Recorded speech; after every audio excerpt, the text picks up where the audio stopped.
Ана алдында құрмет, ата алдында қызмет. Ертеде бір хан болыпты.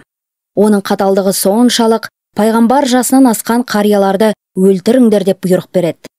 Бұйрыққа бағынбағандардың өздері де өлтірілсін дейді. Мұны естіген халық қатты шошынады, бірақ амалсыздан ханның жарлығын орындайды. Тек бір бала әкесін қимай сандыққа салып тығып қойыпты. Күндердің күнінде бір айдаһар пайда болып, елді шетінен қыра бастайды.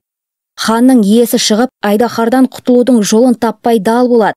Небір батырлар, қолбасшылар айдаһарға қарсы еш тәсіл қолдана алмай шарасыз қалады.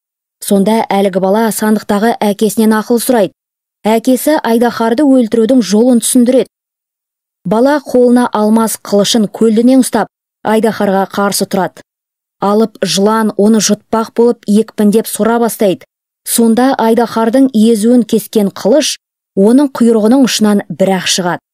Хан баладан бұл батырлығының жөнін сұрайды. Бала: «Уа тақсыр, менің пайғамбар жасынан асқан әкем бар, содан ақыл сұрадым» дейді.